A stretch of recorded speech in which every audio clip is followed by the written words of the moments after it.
ya, kemudian menggunakan, kalau nggak salah saya sempat sebut ya, apa itu, nerf, itu sama, tetap menggunakan variabel-variabel yang kemarin kita sampaikan. Meskipun nanti dalam algoritmnya ya adik-adik harus cermat melihat tahapannya. Karena ada beberapa tahapan yang ada beberapa metode yang dilewati, ada yang dia mengambil dari hasil proses sebelumnya. Nah, nanti ini kita tunjukkan, terutama untuk yang nerf. Dan mungkin nanti di sesi menjelang kuliah berakhir, saya tunjukkan sedikit progres terkait dengan bagaimana membuat model dengan nerf, ya, terutama dari algoritma dasarnya dan preliminary resultnya. Saya yakin kalau menggunakan soft copy biasa ataupun menggunakan apa itu SVM, adik-adik mungkin lebih mengenal lagi soft gitu ya, software komersialnya itu bedanya di mana. Nah, itu nanti saya tunjukkan ya. Nah, kemudian berikutnya di materi ini saya sampaikan juga correlation assessment untuk TLS dan close ring fotogrametri untuk aplikasi 3D cultural heritage. Ya. Ini sebuah tesis ya di, kalau nggak salah di Kanada ya, tapi studi areanya di sekitar Arab kalau nggak salah. Dan ini cukup bagus ya, cukup bagus untuk memperluas materi kita sebelumnya dan materi yang akan kita bahas hari ini. Jadi hari ini saya akan membahas sedikit tentang TLS, ya. Kemudian nanti dilanjut dengan materi ini ya, ini ya, tesis ini. Ini kelihatannya kompleks, tapi sebenarnya kalau adik-adik pahami konsep-konsep dasar yang sudah diberikan di kuliah kita, sebenarnya itu juga nggak kompleks. Saya yakin adik-adik bisa melakukan ini ya. Yang jelas instrumennya ada, alatnya ada. Apa? Saya kira adik-adik mengadopsi atau mengikuti tahapan yang ada di sini nggak ada masalah. Saya yakin itu. Itu tentang materi. Nah, kemudian minggu beberapa hari yang lalu saya juga sudah memposting sebuah exercise. Nah, ini ada di menu ini ya. Mungkin saya tunjukkan. Oke, saya masuk ke menu learning tapi tugas. Ya, oke. Kemudian saya ambil materi kita. Ini ya. Nah, ini tugas yang sudah saya sampaikan. Nah, inti tugas itu apa? Ya, sebenarnya ini sekaligus untuk ini ya, mengganti ya kuliah yang sempat kita kosong. Dan menurut saya ini sangat penting materi ini sehingga adik-adik harus mengelaborasi dulu. Nah, isi apa dari tugas ini? Mungkin saya share di sini ya. Ya, isinya ini. Jadi ada dua topik. Topik pertama ya, kalau ada dilihat di sini adalah terkait dengan LOD. Kalau ada bikin model 3D, ya apapun ini ya, instrumen atau apapun metodologi yang ada dipakai, selalu indikatornya nanti pakai LOD.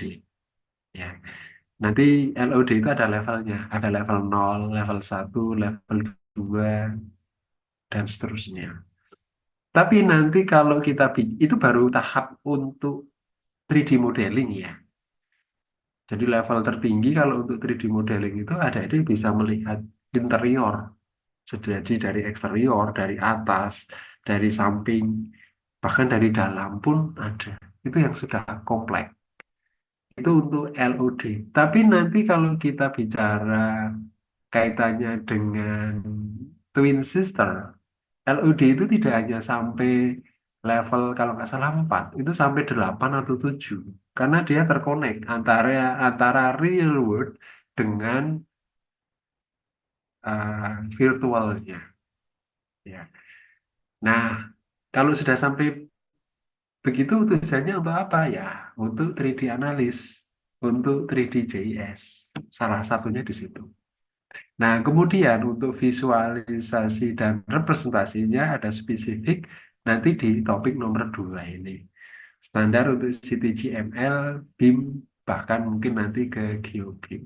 Jadi dua hal ini sebenarnya saling terkait. Tapi ini cakupannya luas sekali, makanya saya bagi saja. Jadi ada topik yang ini, satu, dan topik kedua yang ini. Nah, saya minta nanti adik-adik mulai mengelaborasi dan membuat sebuah rangkuman ya. Nah, Paperworks ini perlu adik-adik ketik dengan spasi single, kertas ukuran A4, kemudian yang penting harus dilengkapi dengan referensi. Kenapa? Karena saya bisa men-tracing yang adik-adik tulis itu validitasnya seberapa jauh. Itu kan tergantung referensinya yang adik-adik pakai.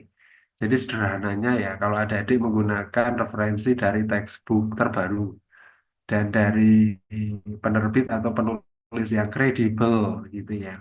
Sudah, kalau adik-adik tidak salah kutip, salah mencerna materi, harusnya tulisannya bagus. Kira-kira begitu. Tapi kalau kita mengambil referensinya dari blog yang entah berantah, blog itu kan siapapun bisa nulis ya. Itu nggak ada standar quality-nya, nggak ada yang ngontrolnya. Jadi ya adik-adik bisa mempertanyakan kualitasnya. Atau dari paper-paper, ya mohon maaf ya, itu beberapa saya lihat skripsi, itu kalau tidak dikontrol ketat juga kacau juga isinya. Ya, isinya kacau itu. Kemudian yang kedua, ada juga seminar-seminar nasional. Itu kadang-kadang mungkin panitianya tergesa-gesa, deadline waktu, dan seterusnya juga kontrol kualitinya saat proses review itu tidak teliti. Itu juga banyak kelemahan-kelemahannya. Jadi kalau kayak gitu ya, sudah lupakan saja ya, jangan digunakan. Intinya ya kalau kita mau menggunakan sesuatu yang kredibel, yang terpercaya, sehingga apa?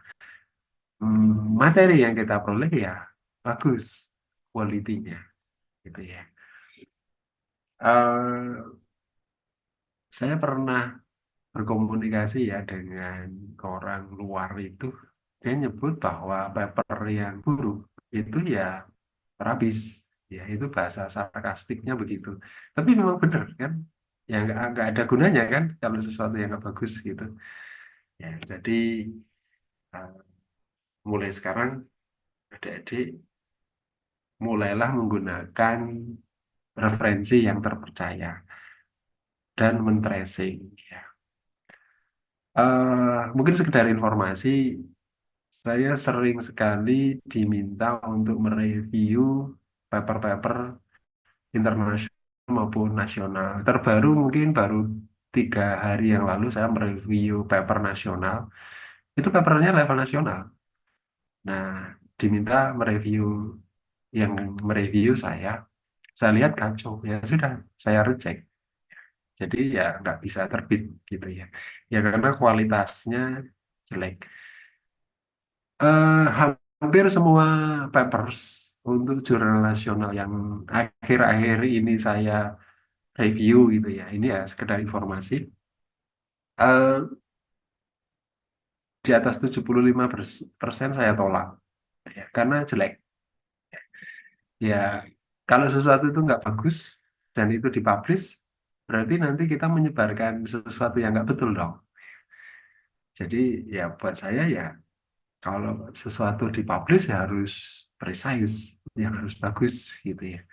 Itu logik sederhananya. Ya. Jadi tolong mulai sekarang kembali ke ini, adik-adik menyampaikan sesuatu ya betul-betul bagus, betul-betul bermanfaat, sehingga pembaca itu mendapatkan manfaat dari tulisan kita. Dan yang kedua ya, itu tolong tulisannya dikirim dalam bentuk file ya. Jadi karena di Master itu kan mengakomodir pengiriman dalam bentuk link ya. Saya nggak tanggung jawab kalau itu tidak tercrawl oleh sistem saya ya. Jadi buat saya yang pasti bisa saya ambil di Master itu kalau dalam bentuk ini ya, file PDF. Jangan ditaruh di sebuah eh, media penyimpan online, misalnya Google Drive. Kemudian saya hanya dikasih link, yaitu saya nggak bisa menjamin kerjaan adik-adik saya periksa ya. Ya, karena beberapa case terjadi itu terprotek itu. Bahkan kadang-kadang yang betul-betul merepotkan saya itu ada yang naruh di Canva. Padahal untuk mengambil di situ kan saya harus login, harus masuk, baru mendownload, memformat data. Oh, sorry. Itu sangat time consuming ya. Jadi pastikan kalau adik-adik uh, naruh tugas itu paling mudah kita akses. Mungkin ada yang bilang, Pak, filenya besar sekali. Nah, sekarang kan banyak kan dia. Bahkan di internet itu tuh gratis itu mereduksi ukuran file yang ukurannya besar menjadi separuh atau bahkan seperempatnya atau bahkan 75% lebih kecil dari yang seharusnya. Dan tetap tulisannya sangat bagus, masih bisa dilihat. Ya. Jadi sebenarnya nggak ada alasan ya buat kita untuk ini ya. Uh, Toh ini juga sekitaran hanya 5 halaman saja. 5 halaman itu tulisannya maksimum. Bagaimana kalau ada yang bikin 3? Boleh. Bikin 4? Boleh. Bikin 4 tapi referensinya 3 halaman, nggak masalah. Yang penting jumlah halaman di luar referensi itu maksimum 5. Ya. Dan ini tolong dikerjakan per mahasiswa. Kemudian mahasiswa yang nomor induk universitasnya ganjil, ini mengerjakan nomor 1, berarti mengerjakan yang ini ya. Kemudian yang genap menggunakan yang ini. Kira-kira begitu. Kemudian alokasi waktu sudah saya set di si master ya, tinggal adik-adik ikuti saja. Jadi jangan dilewati ya. Kita juga belajar disiplin. Nah, biasanya kalau ada yang melewati itu kan ada yang mengumpulkan tugas lewat email atau bahkan lewat WA saya ya. Saya garansi tidak akan saya respon. Ya, jadi saya sudah memberikan waktu yang cukup. Ya, kita harus disiplin ya. Saya yakin adik-adik sibuk, saya pun juga sibuk ya. Jadi dengan alokasi itu eh, saya hitung sudah cukup ya untuk itu ya. Tapi lain kalau kita mengerjakannya dadaan, nah itu lain perkara gitu ya. Itu lebih ke manajemen waktu kita. Itu kira-kira yang ingin saya sampaikan terkait dengan tugas. Nah, kemudian saya pindah ke materi. Ya, materi tadi kan kita di sini ya. Dan mungkin saya kembali. Oke, itu tadi sebentar, pengajaran learning materi. Oke, nah ini kan materi kita. Nah, di materi itu ini. Nah, sekarang saya akan melanjutkan dulu sebelum masuk ke yang materi kedua ya. Nah, ini saya switch ke ini. Iya. Ah, jadi minggu kemarin ini sudah kita bahas, adik-adik semua. Nah, silakan kalau ada yang mau ditanyakan terkait dengan materi yang ini. Kalau ada ya, ah, silakan. Kalau ada ya.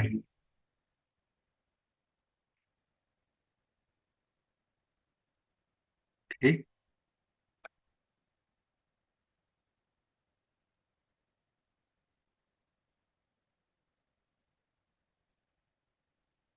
Baik, datanya nggak ada. Nah, sekarang saya lanjut. Nah, TLS. Ini saya yakin beberapa dari adik-adik sudah mendapatkan materi, tapi saya sampaikan saja prinsip dasarnya ya. Ya, jadi sebenarnya ini prinsip dasarnya, misalnya ini alat berdiri di sini, kemudian di sini ada objek yang mau kita ukur, ya.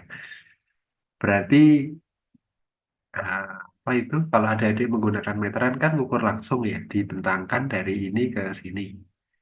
Nah, sekarang masalahnya kalau pakai apa itu rambu ukur, ya, pakai teodolit, kan adik-adik baca benang atas, benang bawah ya, kemudian dihitung dengan cara tasimetri.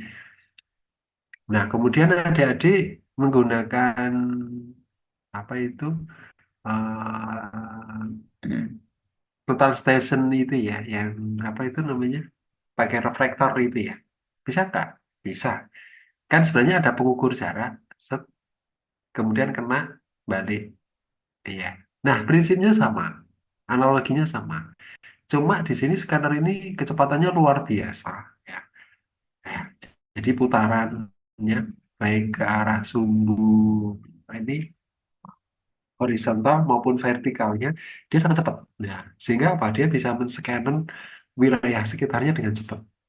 Prinsipnya sebenarnya sederhana. Misalnya satu single scan itu kan dia sebenarnya memancarkan panjang gelombang elektromagnetik kan. Ini lari ke sana, kena, balik.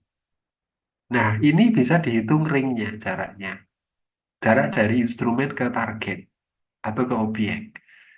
Cara ngitungnya gimana? Ya, ini C, kecepatan cahaya, kalikan selisih waktu bolak-balik, kan ketemu jarak.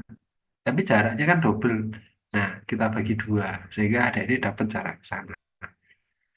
Tetapi ini kan enggak cukup ya. Kita juga masih memerlukan sebuah data lagi untuk bisa tahu posisinya. Makanya kita harus mengukur sudutnya. Nah, sudutnya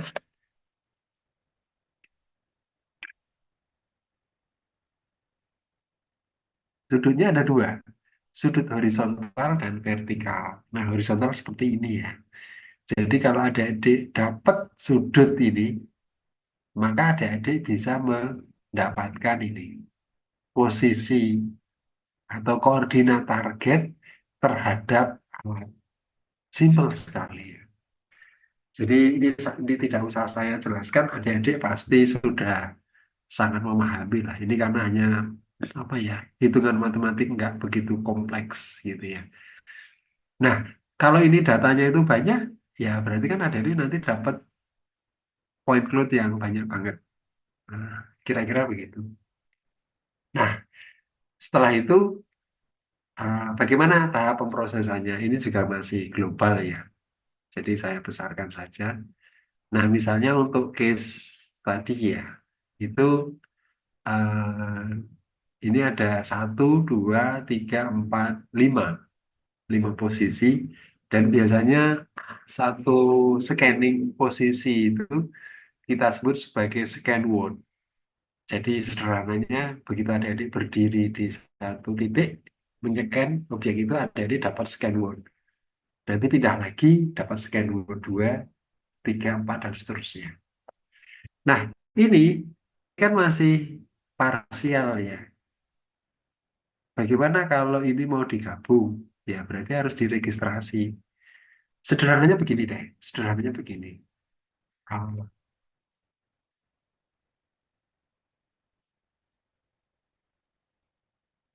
misal, misalnya ada adik menyekan gedung geodesi ya.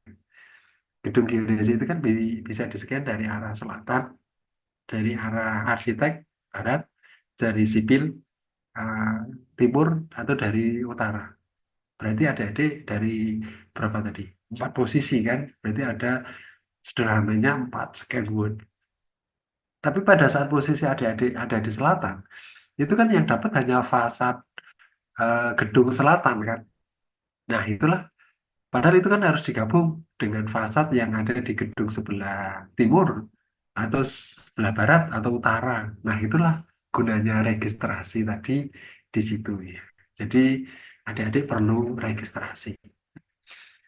Nah, kemudian setelah registrasi, caranya bagaimana?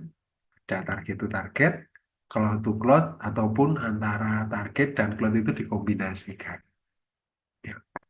Pengalaman saya dan beberapa referensi yang saya baca, tiga cara ini hasilnya sangat bagus ya. Dan ini beberapa skripsi kalau ada dilihat itu tidak ada perbedaan yang signifikan ya. Jadi berarti semua metode ini teliti ya. Memang kalau mau teliti banget ya yang ketiga ya. Tapi semuanya oke gitu. Nah, sudah. Setelah itu kan kita uji ya dan divisualisasikan. Nah, kalau sampai di sini apakah pekerjaan itu sudah selesai? Ya, kalau dalam konteks 3D modeling, adik-adik mengerjakan di sini itu sudah selesai. Selesai. Tapi pertanyaannya apakah sampai di sini saja? Enggak. Ya, justru challenge kita, challenge kita, terutama untuk adik-adik itu tidak hanya berhenti di sini. Bagaimana untuk nanti aplikasi dan data utilisasinya untuk modeling itu yang penting.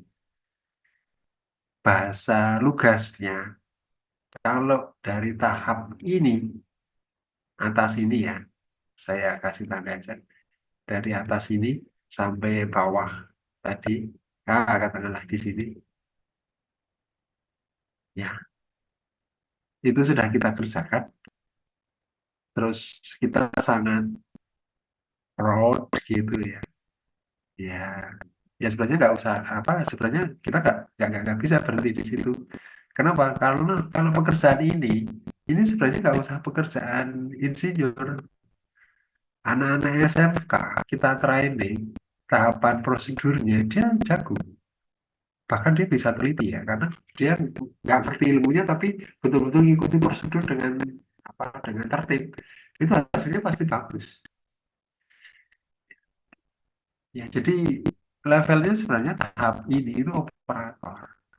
Ya. Nah, nanti justru di sini nih, di setelah ini nih, ya, ke arah aplikasi. Misalnya, adik-adik di challenge bagaimana nanti membuat atau melakukan filtering dari data point cloud. Oke, kemudian setelah di filtering, bagaimana adik-adik merekonstruksi sebuah surface dari point cloud. Bahasa kerennya itu adik-adik melakukan segmentasi. Segmentasi bisa dua, bisa dengan apa itu sebuah software untuk dilakukan secara interaktif. Misalnya adik-adik mengenal cloud compares, ataukah yang lebih advance lagi, otomatis. Nah, sebenarnya kelanjutannya adalah yang tadi, yang otomatis tadi. Jadi adik-adik melakukan segmentasi dari data-data. Jadi mengenali objek, segmentasi plus klasifikasi ya kalau mau lengkap. Tapi otomatis dan hasilnya bagus. Terus nanti ada struktur datanya. Nah, struktur data kan macam-macam ya. Struktur CGS atau GRAP atau yang lain. Ini kalau challenge saya bagaimana kalau itu saya aplikasikan untuk GeoBeam. Bagaimana kalau diaplikasikan untuk heritage information model. Nah, itu ceritanya akan lain lagi. Struktur data ini kita harus ngerti. Nah, ini yang sebenarnya jadi challenge kita ya. Jadi, kalau saya boleh sarankan ya untuk adik-adik, apapun itu sebenarnya jangan berhenti adik-adik di level sebagai operator. Ya. Operator tetap harus kita kuasai, tapi jangan hanya berhenti di situ. Adik-adik harus mempunyai skill lebih dari itu. Karena kalau adik-adik hanya mengandalkan apa men-challenge diri kita sebagai operator, ya sudah kita hanya berhenti di situ. Ya. Tapi kita justru tidak bisa memanfaatkan atau meningkatkan daya saing kita. Sehingga justru nanti bidang-bidang lain yang ngambil peran kita. Kayak gini adik-adik harus ingat loh, kalau misalnya untuk aplikasi di pabrik, mahasiswa atau alumni teknik mesin itu jago-jago loh dalam rekonstruksi, piping, dan seterusnya dari data-data itu. Mereka sangat cerdas menggunakan CAD, dan mereka bisa menggunakan itu. Ya. Terus juga misalnya untuk aplikasi membuat trase row lintasan itu orang-orang sipil dan itu malah jago-jago juga.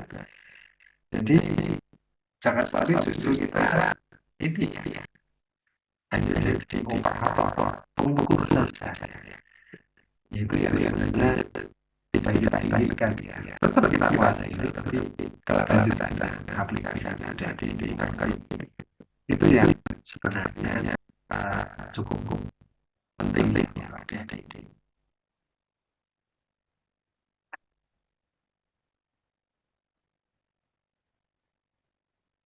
Oke, kita lanjutkan lagi.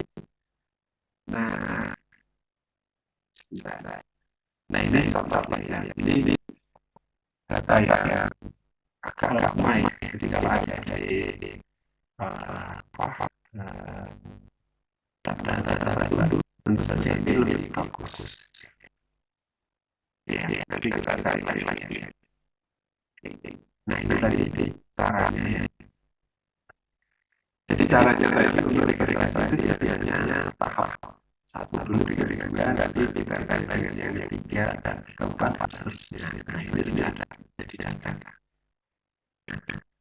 Ini jelas. Nah ini contoh data yang sudah ada di paling sederhana contoh sebenarnya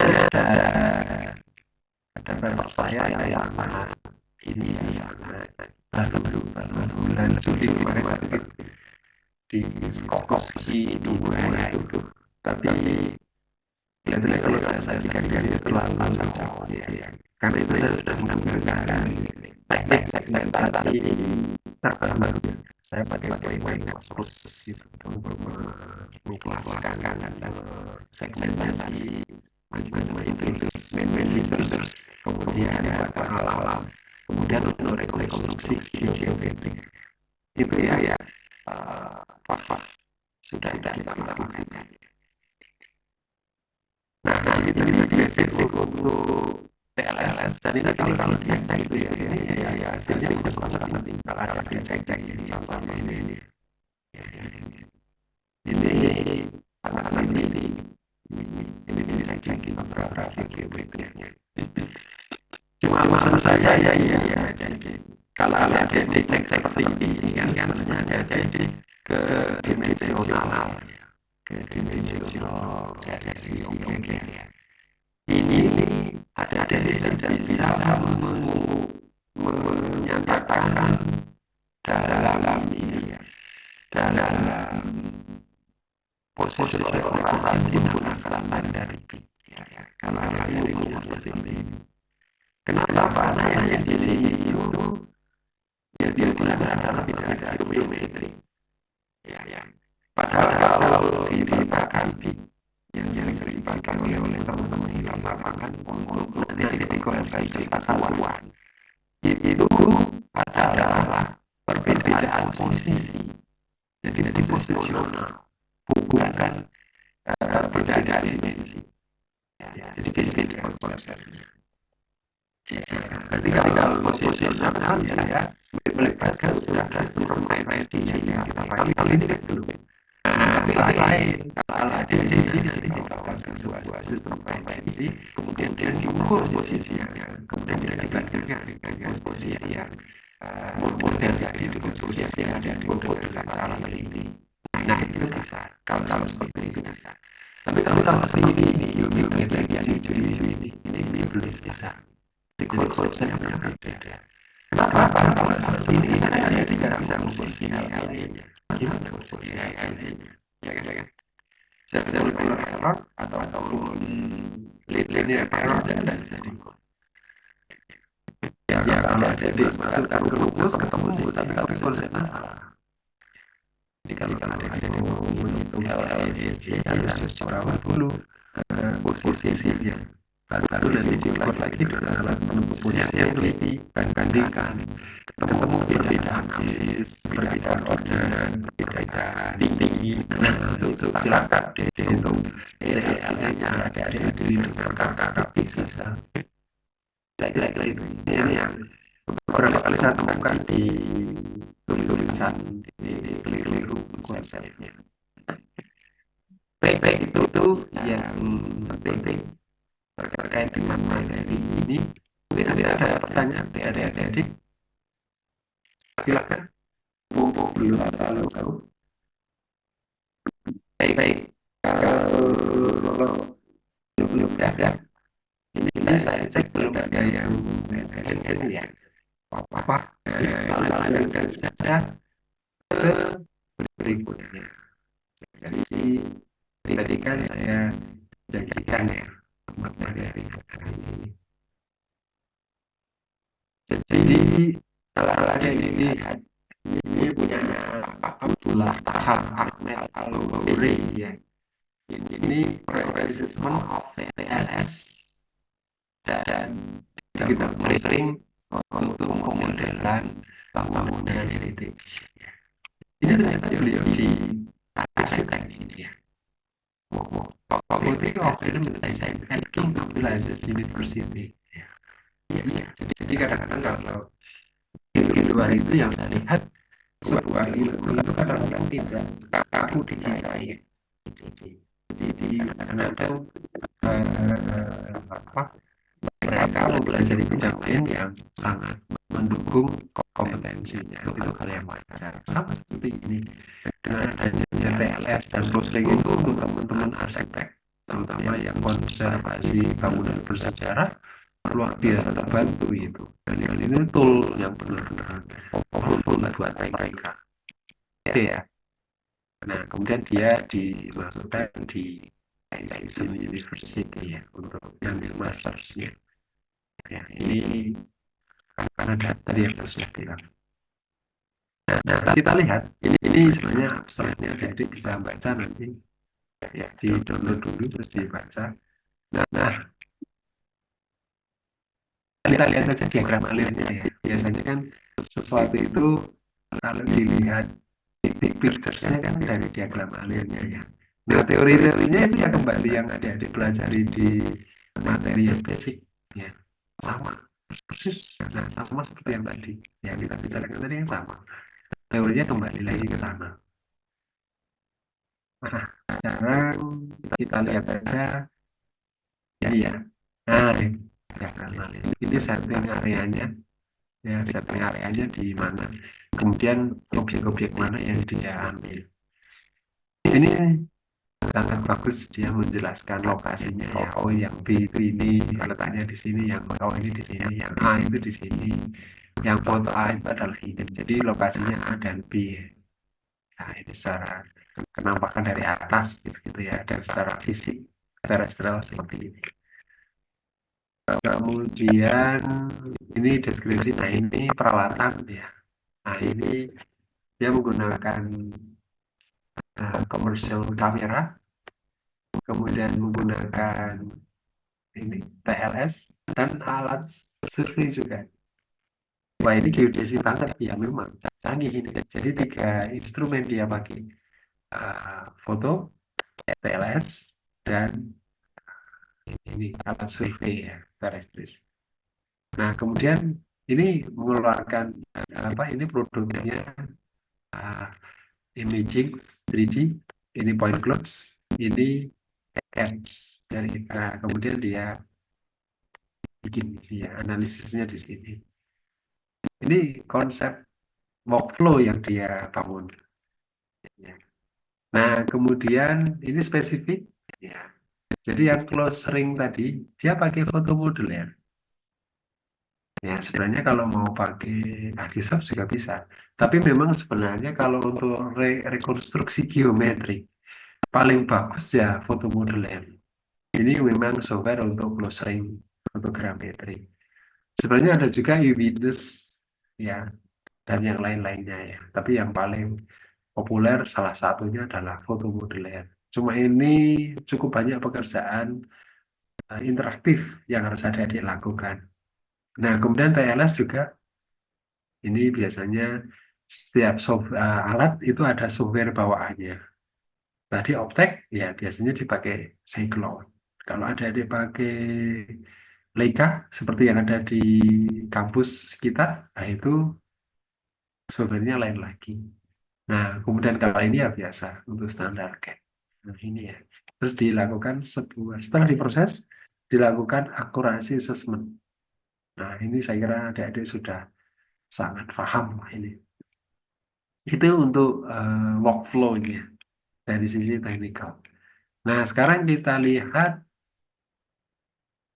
lebih detail lagi ya tahapan. Sama seperti yang ada adik. Ini kan kalibrasi kan. Sama seperti yang ada adik. Nah, ini diproses kan. Mungkin kalau ada adik ikut praktikum kuliah foto dasar satu saya ya, ini kan pernah mencoba ini kan. Nah, hasilnya seperti ini. Ini juga sama. Oke, nah ini kemudian dihasilkan ya untuk hasil laser scanningnya tadi. Oke, ini dapat datanya. Nah, kemudian ini proses tadi yang baru saja kita bicarakan, registration-nya tadi. Ini kan ada ini. Ya, nah ini ada scan word dan seterusnya. Nah, ini sama seperti yang tadi kita bahas ya. Nah, errornya ini ada dilihat hanya 2 milian ya, sekitaran 2 mili. Ya memang.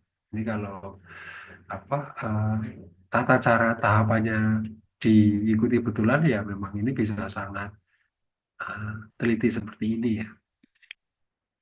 Oke, kemudian ini ya, ini traditional surveying ya dia nyebutkan. Nah ini hasilnya seperti ini ya. Jadi dari data tadi ya, ini di apa, diukur secara terestrial gitu ya. Ini ada juga ini, ada GPS-nya dia juga. Ya, ini ada juga GPS. Ini pakai Leica Smart Station ya. Nah, kemudian dia dapat hasil, nah seperti ini.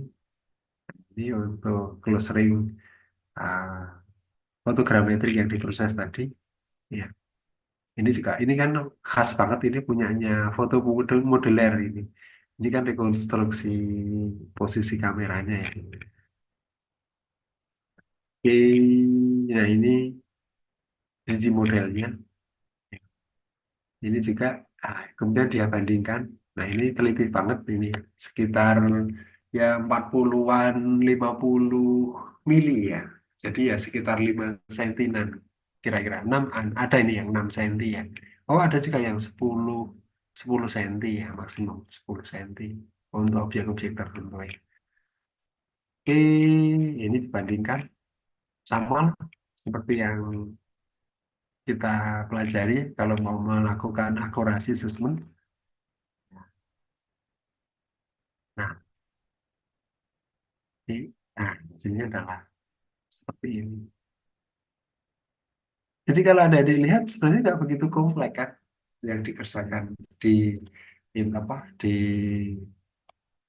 master ini ya. Saya yakin adik-adik pun bisa ini ya, bisa menduplikat tahapan dari ini ya sebenarnya kalau. Oke, ini untuk tesis ini untuk nah detail isinya nanti adik-adik bisa baca sendiri ya. Jadi di sini dibahas, oh sebentar, ini kok nggak mau buka. Jadi ini ya, dia membahas tentang ini ya, ya akurasi assessment dari PLS dan close ring untuk 3D modeling. Meskipun itu tadi backgroundnya dia itu di arsitek ya, tetapi ternyata dia menguasai juga prinsip-prinsip dan tahapan yang dikerjakan di ini ya, yang menjadi bidang kita ya, fotogrametrik ini. Jadi luar biasa juga usaha dia untuk belajar ini ya, karena kan dia basicnya arsitek gitu ya. Tapi ngerti survei dan processing data untuk terrestrial laser scanning dan close ring fotogrametri serta mengcombine untuk keperluan cultural heritage. Ya, kalau cultural heritage mungkin sudah masuk ke ini ya, bidang dia. Baik, ini adik-adik eh, topik yang baru kita bicarakan, yaitu khususnya eh, aplikasi dari TLS untuk 3D modeling plus dikombin dengan close ring fotogrametri. Mungkin dari adik-adik ada yang mau ditanyakan? Kalau ada, silakan.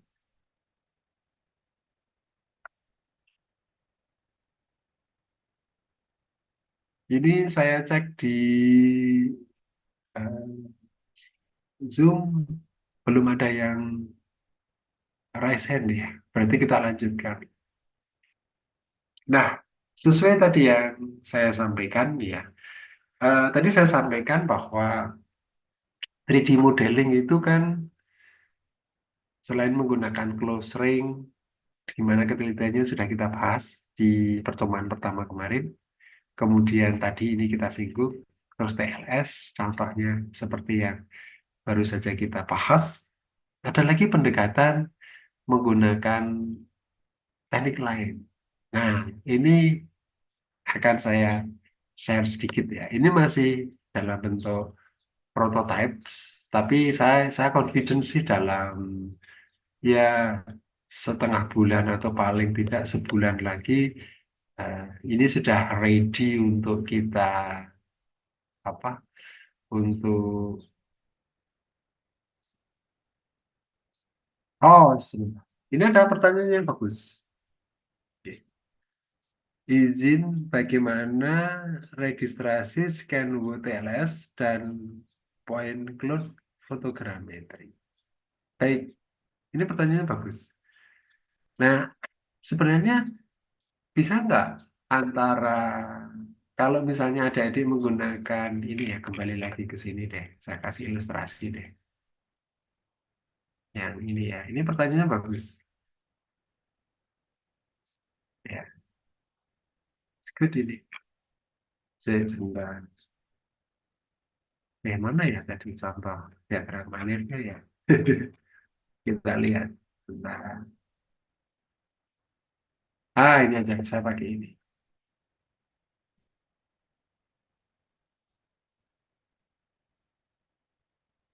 Ya, ini ya. Kalau ada dilihat. Ini kan modelnya sama. Ya. Terus ini difoto. Di foto itu kalau ada adik proses dengan mungkin algoritma SVM, SVM, MVS, adik-adik memang dapat point cloud. Ya, jadi bukan imaging, tapi point cloud. Tapi kalau adik-adik pakai pendekatan fotogrametrik, ya bisa berupa image 3D. Oke ya, artinya kalau kembali ke pertanyaan tadi adik-adik tadi, salah seorang dari adik-adik tadi, betul bahwa kalau fotogrametrik diproses dengan SFM MVS, memang kita dapat point cloud. Satu. Dua, adik-adik kalau menggunakan TLS, kan dapatnya point cloud juga. Cuma ini biasanya disebut sebagai apa ya? Namanya apa ya? Bukan point cloud, tetapi scan word. Ya, sebenarnya sama sih. Nah, sekarang pertanyaannya, bagaimana kalau ini dengan ini itu diregistrasikan? Pertanyaannya adalah, bisa nggak dulu? Ya, ya sebenarnya bisa, tapi dengan catatan. Catatannya apa? Adalah kualitas datanya harus setara. Harus setara.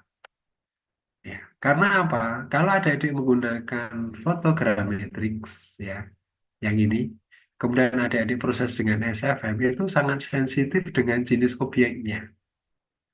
Misalnya objeknya itu cenderung licin, homogen, itu ininya pasti kacau.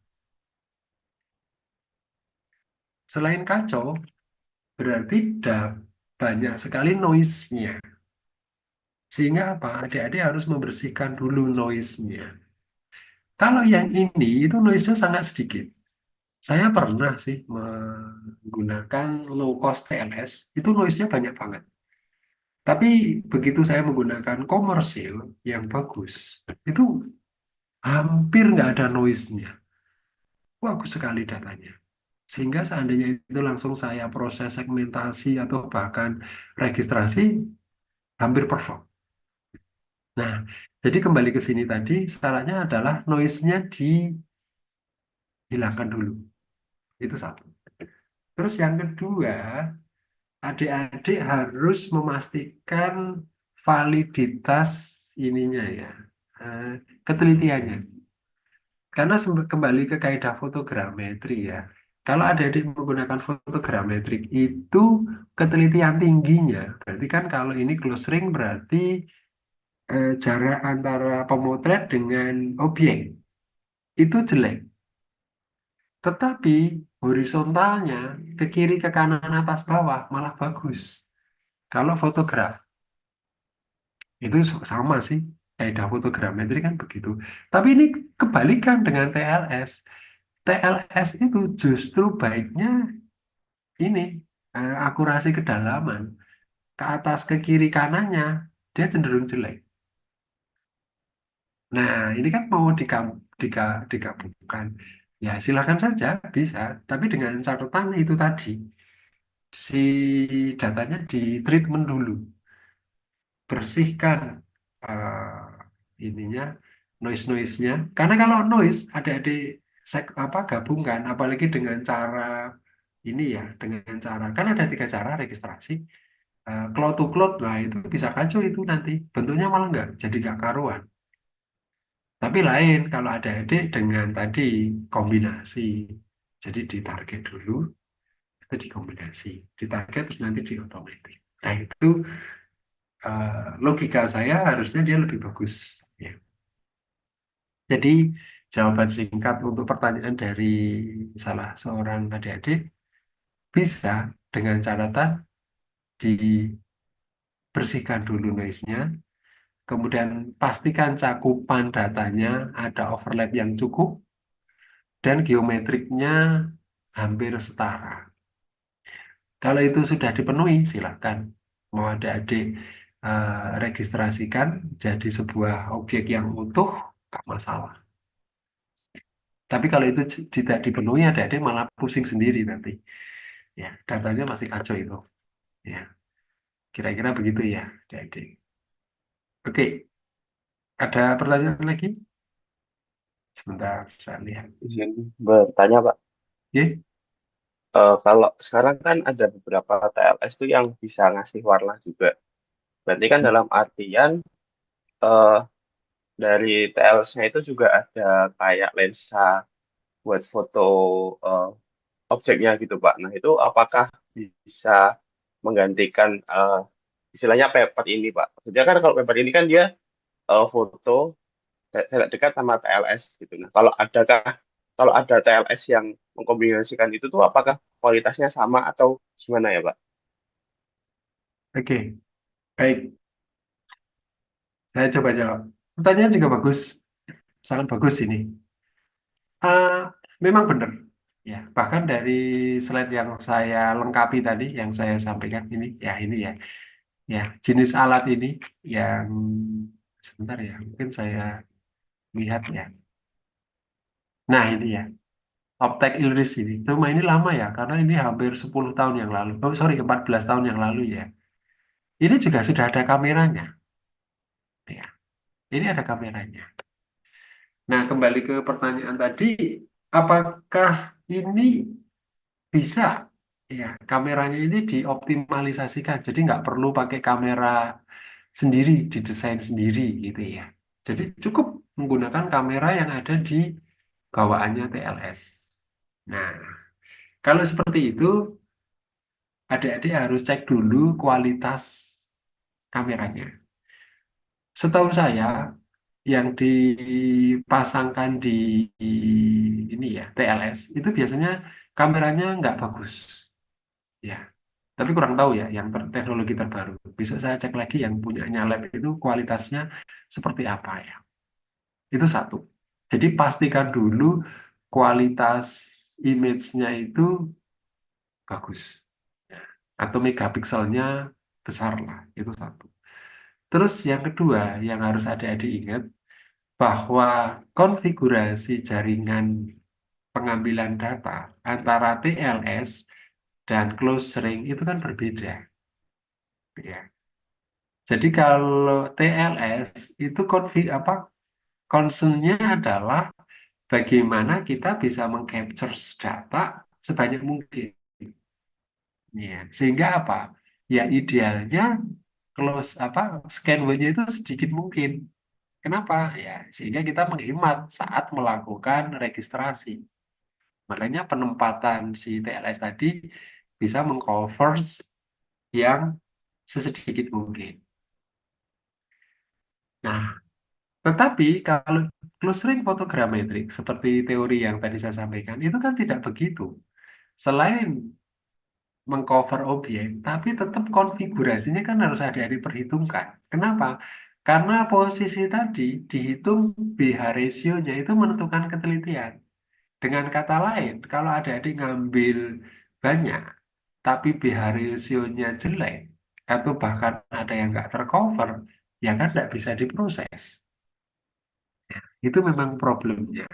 Sehingga ada yang memang salah satu opsi terbaiknya adalah dipisah seperti ini. Ya, tapi bisa juga sih dengan catatan TLS itu bawaannya kameranya bagus gitu ya. Itu ada ngambil TLS terus nanti posisinya dihitung pH ratio-nya yang bagus, ngambil untuk fotonya. Jadi di posisi satu diambil, pindah lagi kedua, tapi nggak usah mengoperasikan TLS dari close ring-nya. Itu juga bisa. Tapi tetap nanti pemrosesannya harus dipisah. Kan nggak bisa dibikin bareng gitu. Tetap nanti fotonya diproses dengan pendekatan close ring, kemudian si TLS-nya diproses sendiri. Atau seperti pertanyaan pertama dari tadi, diverifikasi dulu, bagus, baru diregistrasikan. Untuk misalnya untuk menutup yang lubang-lubang yang kosong ya. Kira-kira begitu. Lubang-lubang itu dalam tanda petik. Jadi kembali ke pertanyaan tadi, bisa, tapi dengan catatan. Ya memang kadang-kadang hal-hal kayak gini kita harus kreatif kalau di lapangan, gitu ya. Terutama kalau ada adik nanti menemukan banyak case, oh kalau gini gini, oh berarti harus diproses seperti ini. Begitu ya. Ini bagus pertanyaannya. Ada lagi? Cukup ya. Saya cek nggak ada yang raise hand, nggak ada yang speak up. Oke. Kalau begitu saya lanjutkan. Tadi kan eh, saya menjanjikan apa ini ya? Ini ya. Kalau kembali ke sini ya, sebentar-sebentar. Tadi yang saya sampaikan di kuliah, nah ini ya. Sebentar. Ini kan kelanjutannya kan di sini ya. Ini yang sebenarnya kreativitas kita untuk mengembangkan eh, setelah dari ini diapakan gitu ya. Nah ini saya singgung sedikit di bagian ini ya. Nah ini ada seperti ini ya. Jadi ini penggunaan nerve kalau ada dibaca ini ya. Nah, nerve untuk 3D modeling ya. Nah, kenapa menggunakan nerve? Ini ada kelebihannya dan kekurangannya. Tapi ceritanya gini ya. Nah, ini kawasan yang mau kita bikin model ya. Ini ya, kompleks candi, candi hijau ini. Kemudian ini kita potret, ini visualisasinya. Ini ini tiga yang depan tadi, yang satu yang besar ya. Ini penampakannya. Ini. Nah, kita mau bikin model. Nah, nah ini pengambilannya seperti ini. Ini sementara pakai dua skenario. Ini diambil dengan apa ini kayak memutar gitu ya.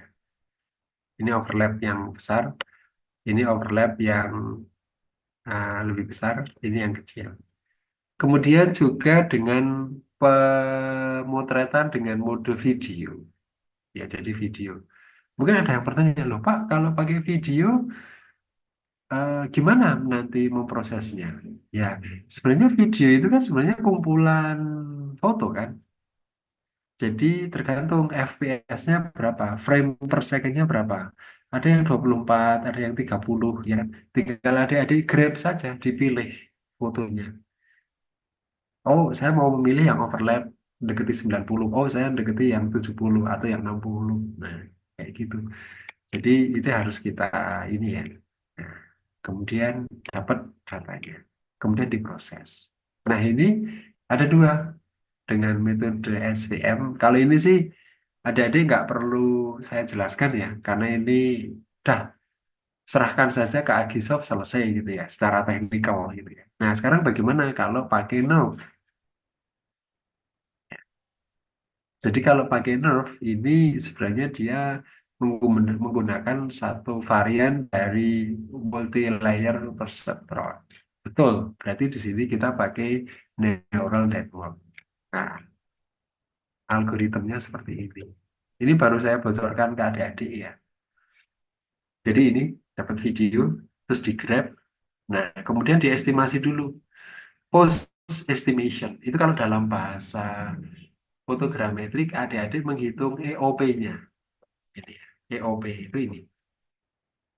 Nah, ini setelah EOP kan nanti dilanjut ini dari Agisoft. Nah, berarti dari sini ke sini adik-adik pakai Agisoft. Selesai itu. Ya, ya kan? Tetapi dari sini bisa juga kita ekspor EOP tadi di Nerve. Nah, kemudian kita training dengan ini algoritma Nerve. Salah satu sebenarnya algoritma Nerve itu banyak ya. Salah satunya pakai Nerve Studio. Tapi kalau adik-adik mau menggunakan yang lain juga bisa sih. Tapi nanti harus ada modif-modif. Nah, kemudian nanti di proses ini set dapat. Nah, ini sebenarnya di sini nanti dapat juga.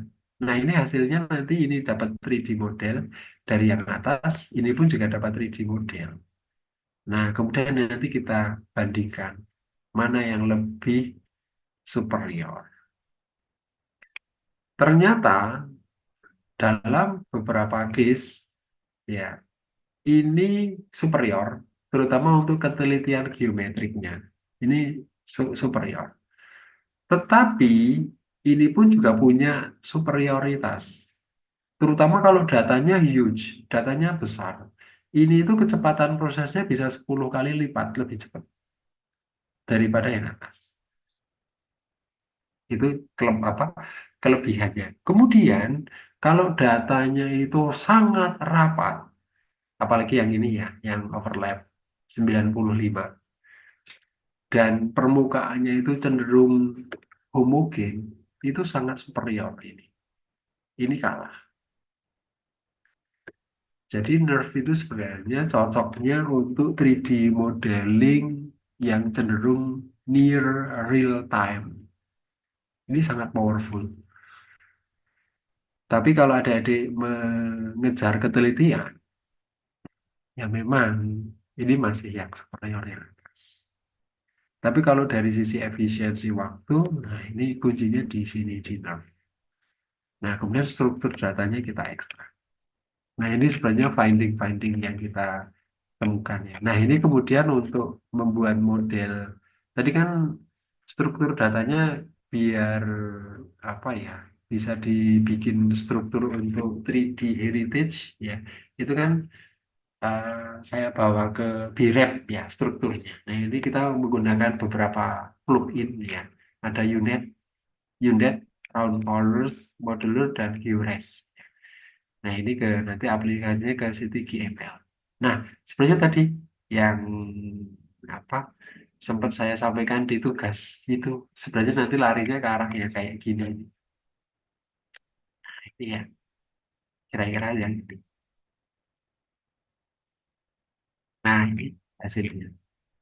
Ya, ini yang MVS. Nah, adik-adik lihat ini lebih smooth ya kan, daripada yang punyanya Agisoft ini. Nerve-nya lebih jago kan. Ini juga ada dilihat ya. Ini masih ada kayak ini ya, nudita di sini ini kan. Ini juga lebih superior. Ini juga, ya kan? Kalau dari completeness datanya jangan tanya. Nah, tapi lain nanti kalau untuk yang case ini juga kayak terangkat kan ini. Ya ini ya. Ini enggak. Meskipun ada tapi nggak separah yang ini kan. Demikian juga yang ini. Kira-kira dari gitu. Nah, kemudian nah ini kalau ini geometriknya. Kalau geometriknya ini yang ada dilihat makin merah itu makin jelek. Selisihnya itu makin jelek. Kita memang melakukan close ring dengan jadi selain ini kan masih mode video ya, ini video. Kemudian mode close ring. Di close ring itu yang kita pegang, kita ngikuti prosedur ya, sehingga dia teliti. Nah, kita hitung selisihnya. Nah, ini yang merah-merah ini yang jelek. Jadi makin merah itu makin jelek. Jadi kalau geometrik ini superior. Ini pun juga sama. Nah, ini lebih superior. Ini apalagi ini lebih superior. Ini kebalik ini saya juga nggak tahu ini masih saya cari-cari ya. Tapi kalau overall di sini besarnya putih. Ya ini imbang lah mungkin. Imbang ya. Nah ini juga. Ini superiornya ini. Nah, ini juga masih superior. Jadi overall dari apalagi yang ini ya. Ini lebih teliti yang ini. Jadi overall ya masih superior ini untuk aplikasi yang akurat. Tapi kalau dari completeness, dari sisi kecepatan, dah ini yang nomor. Nah, makanya keuntungan-keuntungan kayak gitu ya kadang-kadang kan kita cari ya. Ya, mana yang lebih cocok untuk aplikasi. Sama seperti sini ya. Displacement-nya ini sudah di nah, ya, ya. Nah, yang kelihatan itu mungkin ini nih. Ini ada data yang belum saya sampaikan ya ini ya. Ini akan efisien untuk data yang gede. Jadi kalau ada dilihat di sini ini kan datanya dia masih superior. Tapi ini konstan segini yang terus. Nah, yang ini ya. Ada dilihat. Ini kemarin saya coba yang datanya sampai fraksi ratusan. Ini jatuhnya tetap di sini. Makanya tadi saya sampaikan, dia untuk data yang raksasa itu ini powerful betul ini. Ya, kalau ini variatif, tergantung datanya. Sama lah seperti kalau ada yang proses dengan Egisoft, ini sama ya dengan Egisoft itu tergantung GPU juga sih ya. Semakin katakanlah GPU-nya konstan gitu ya. Tapi ada ide bermain di jumlah fotonya. Itu kan cenderung fluktuatif. Makin banyak fotonya makin lama. Saya pernah memproses hampir seminggu hanya untuk satu running gitu ya. Kenapa? Karena jumlah fotonya hampir 6.000. Kira-kira begitu. Tapi kalau datanya hanya sedikit, ya lebih cepat. Ya. Tapi ini nggak peduli ini, jatuhnya sekitaran 19 menit saja. Semuanya nggak peduli ini. Ya ini memang uniknya di Nerf seperti itu ya. Kemudian kira-kira gini. Oke, ini keberhasilan. Kemudian nanti ini masih saya lanjut untuk rekonstruksi ke ini ya, ke struktur data spasialnya. Karena ini mau kita bikin menjadi model apa 3D yang ke arahnya heritage twin sister di situ ya. Kira-kira begitu. Ya, ini masih on proses. Oke, itu adik-adik.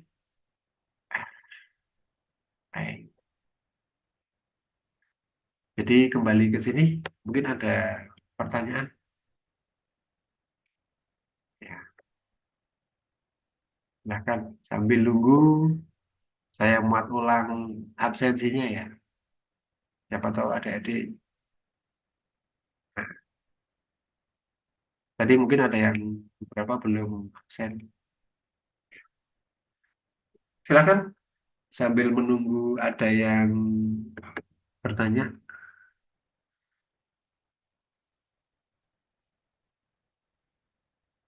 Nah, jadi salah satu ini ya, lesson learn yang perlu kita apa kita pahami adalah perkembangan teknologi itu cepat banget ya, dan kita harus ikuti itu ya. Tapi ya mungkin kalau kita bicara secara umum geodesi geometrik ya perkembangannya cepat banget itu, dan kita nggak mungkin menguasai semuanya. Kan keahlian di kita kan banyak ya. Ada yang fokus di hidro, ada ke yang terestrial, ada yang ke geodesi science-nya, ada yang ke geoinformatics, ada yang ke remote sensing, ada yang ke photogrammetrics. Itu ya kalau mau kita tekuni ya bisa dalam sekali ya.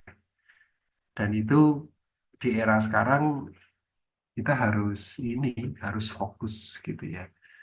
Tapi tetap basicnya adik-adik harus kuasai semuanya.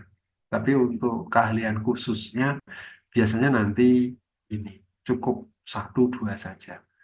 Ya, nggak mungkin kita itu bisa menguasai semuanya ya. Yang saya rasakan itu ya sama ya seperti adik-adik itu. Saya itu paling yang saya kuasai hanya di bidang foto dan penginderaan jauh saja. Ya. Di luar itu salah itu terlalu jauh ya. Jadi biarin bapak ibu lain lah yang nekuni itu. Nggak mungkin kita itu bisa jadi apa mastering in all subjects. Itu impossible. Oke, oh ada pertanyaan bagus ini. Coba saya baca lagi ya. Ah,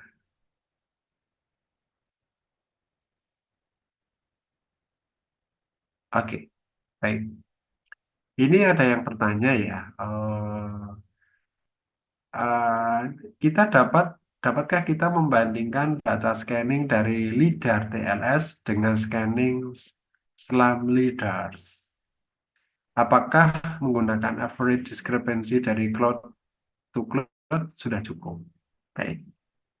Nah, kalau case ini harus dilihat dulu konfigurasi datanya. SLAM LiDAR itu kan sebenarnya eh, apa ya? SLAM LiDAR itu dia biasanya diterapkan untuk ini ya, daerah-daerah di mana kita masuk ke indoors karena positioningnya itu tidak bisa apa ya didapatkan direct ya. Sehingga apa? Ya memang itu ada isu terkait dengan seberapa akurat dari si slam lidar tadi. Ya itu betul ya. Ya dia memang aplikasi ke arah indoor itu ya. Nah sekarang ini mau dibandingkan dengan lidar TLS. Nah sekarang yang mau dibandingkan apanya dulu ya? Apakah posisinya, ataukah completeness-nya, ataukah apanya? Mungkin kalau kita lihat di pertanyaan ini yang dibandingkan adalah posisinya. Ya, kalau posisinya sebenarnya kalau pakai average discrepancy-nya dari cloud to cloud, ya bisa sih. Tapi kan kita nggak tahu penyebabnya, karena ini yang kita ukur ujungnya. Nah, kalau mau lebih bagus untuk sebuah riset, ya ditelusur dulu. Jadi karakteristik dari slam leaders-nya itu seperti apa? Ya, karena begini ya, kalau slam leader itu kan sebenarnya, tolong saya dikoreksi kak ya, kalau ada yang kurang pas ya. Itu kan pada saat estimasi dari posisi itu kan dia menggunakan ini ya integrasi ya. Nah, integrasi itu biasanya dia pakai Kalman. Kalman ada dua metode. Ada text integration dan satu lagi type dan tidak type. Ya, lossless, ya lossless. Nah, itu mau pakai yang mana? Itu yang harus dilihat dulu. Terus yang kedua, dilihat juga karakteristik dari lidar TLS-nya. Ya. Apakah dia itu sudah dilengkapi dengan sistem smart atau belum? Ya, atau yang lainnya. Nah, tapi ini menarik sih kalau mau dirunut seperti itu. Tapi ya menurut saya sih kalau untuk sebuah riset yang agak cukup mendalam ya, ya jangan hanya dibandingkan di ujung model 3D-nya terbentuk, tapi dilihat dari faktor tadi, gimana dia terbentuknya. Lidar TLS-nya dirunut, akuisisi data, terus sistem registrasinya seperti apa. Setelah lidarnya juga algoritmnya dilihat. Itu bagus. Nanti akan ketemu itu pola-polanya. Itu ya. Terus tadi ditanyakan ya, segmentasi point cloud. Nah, cara nguji akurasinya bagaimana? Ya ini sebenarnya memang paper saya tadi belum tuntas ya. Ini masih ya mungkin sekitar dua, dua minggu sampai sebulan lah itu mungkin baru siap ya. Ini baru kita apa prosesnya kita tambahkan ya. Itu kalau segmentasi ya biasanya nanti menggunakan kriteria yang ada di mesin learning, IOU dan seterusnya itu. Jadi kriteria-kriteria apa akurasinya adalah satu kriteria yang dipakai di mesin learning. Itu yang pertama. Terus yang kedua bisa juga diuji geometri. Kemudian yang ketiga dengan uji completeness. Jadi tiga. Itu kalau mau lengkap. Jadi ya sebenarnya ada lagi kalau misalnya sampai ke sebuah aplikasi ada uji apa itu usabilitas ya. Tapi itu kelihatannya masih terlalu jauh kalau sampai uji usabilitas segala macam itu ya. Karena itu sudah betul-betul untuk sebuah terapan ya. Tapi ini bagus ini pertanyaannya tentang ini uji ya, segmentasinya ya.